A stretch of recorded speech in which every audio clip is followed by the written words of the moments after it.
કિચનમાં તમારું સ્વાગત છે। હેલો ફ્રેન્ડ્સ, તો નવરાત્રીના ઉપવાસ માટે એકદમ ટેસ્ટી ફરારી વડાની રેસીપી તમારી સાથે શેર કરીશ। અને આ વડા સાબુદાણાના તો બિલકુલ જ નથી, એકદમ બહારથી તમે જોઈ શકો છો ક્રિસ્પી અને ખાવામાં સોફ્ટ તૈયાર થશે। તો ચાલો રેસીપી શરૂ કરી દઈએ। તેની માટે અહીંયા હાફ કપ મોરિયો કે જેને આપણે સમાના ચાવલ પણ કહેતા હોઈએ છીએ, તો તેને મિક્સર જારમાં એડ કરી દઈએ। અને તેની સાથે જ અહીંયા આપણે 1 ટેબલસ્પૂન સાબુદાણા એડ કરવાના। અહીંયા જો સાબુદાણામાં ભેજ લાગતો હોય તમને તો થોડા તેને શેકી લેવા, બંને વસ્તુને સારી રીતે પીસી લેવાની। તો જો એકદમ સરસ રીતે પાવડર બની અને તૈયાર થઈ ગયો છે। આ રીતે તમે ફરારી વડા એકવાર જરૂરથી ટ્રાય કરી જોજો। જો તમે નવરાત્રીનો ઉપવાસ 11 કઈ કરતા હોય તો આ ફરારી વડા એકવાર જરૂરથી ટ્રાય કરજો। અને અહીંયા એક પેન લીધું, તેની અંદર 1 ટેબલસ્પૂન તેલ, હાફ ટીસ્પૂન જીરું, 1 ટેબલસ્પૂન સફેદ તલ, 1 લીલા મરચાના ટુકડા,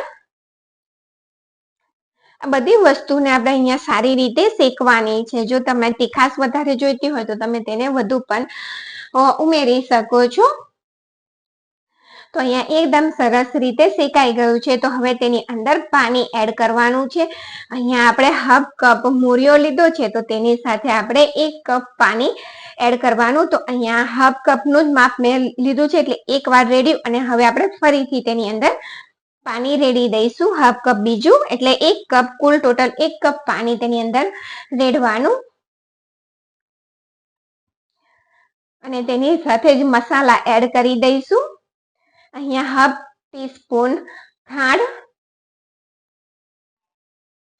હાફ ટીસ્પૂન મરી પાવડર અને સ્વાદ પ્રમાણે મીઠું એડ કરી દેવાનું અને પાણીને ઉકળવા દેવાનું। પાણી ઉકળે, હાફ લીંબુનો રસ આ રીતે એડ કરી દેવાનો। અને અહીંયા સરસ રીતે પાણી ઉકળી ગયું છે, તો તેની અંદર હાફ કપ ઝીણા સમારેલા ધાણા એડ કરી દેવાના અને ગેસની ફ્લેમ અહીંયા લો કરી દેવાની ને બધી વસ્તુને સારી રીતે મિક્સ કરી દઈએ આ રીતે। અને હવે જે મિશ્રણ આપણે પીસીને તૈયાર રાખ્યું હતું મોરિયો, તેને આ રીતે આપણે થોડું થોડું મિશ્રણ એડ કરી અને વેલણથી હલાવતા રહીશું। અહીંયા વેલણથી એટલા માટે હલાવવાનું કે તેની અંદર ગાંઠા નહીં પડે, એટલા માટે આ રીતે તમે વેલણથી મિક્સ કરજો। તો બધું મિશ્રણ તેની અંદર એડ કરી દીધું છે અને વેલણથી સારી રીતે તેને મિક્સ કરી દઈએ। તો મિક્સ થઈ ગયું છે, પણ અહીંયા આપણે હજુ તેને ચલાવવાનું છે જ્યાં સુધી તે થોડું ડ્રાય ના થાય અને પેનની સપાટી ના છોડે ત્યાં સુધી આપણે તેને સ્ટર કરતા રહેવાનું છે। અને તેની સાથે જ અહીંયા જો આ રીતે 2 ટેબલસ્પૂન શેકેલા સિંગદાણાનો ભૂકો એડ કરી દઈએ। હજુ મિશ્રણ થયું નથી, તો આપણે હજુ થોડી વાર તેને હલાવીશું। તો જો આ રીતનો જ્યારે ઘોડો મિશ્રણનો ઘોડો ગોલ ગોલ ફરવા લાગે ત્યારે તેને ગેસ ઉપરથી આપણે ઉતારી અને બીજા એક બાઉલમાં ટ્રાન્સફર કરી દઈશું। અને તેની સાથે જ મેં અહીંયા એક નાનો, તમે જોઈ શકો છો તેટલો મીડિયમ સાઈઝનો બાફેલો બટાકો લીધો છે, તેને આ રીતે આપણે છીની અને એડ કરી દેવાનો છે। અહીંયા હાથેથી મસળીને એડ નથી કરવાનું, આ રીતે છીનીને જ તેને એડ કરવાનું।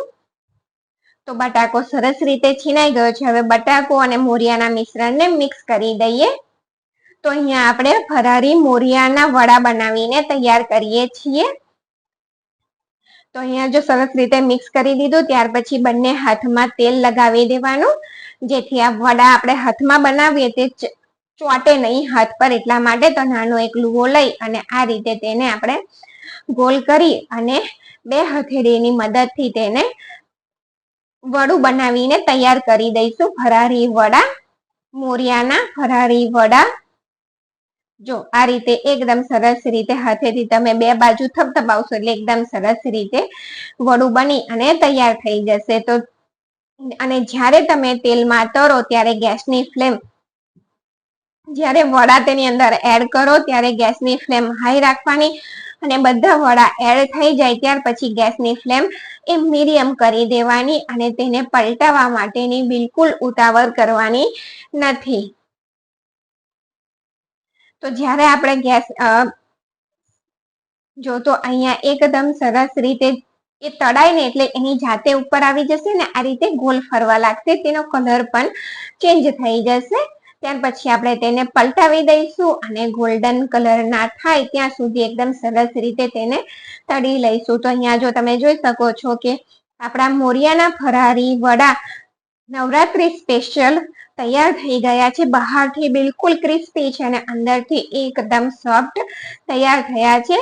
તો વિડીયો ગમે તો ચેનલને લાઈક, શેર અને સબસ્ક્રાઇબ જરૂરથી કરજો અને નવરાત્રીના ઉપવાસમાં આ રેસીપી તમે જરૂરથી ટ્રાય કરી જોજો કે પછી તમે 11 કરતા હશો તો પણ તમે તેને ખાઈ શકો છો. જો મોરિયાના ફરારી વડા.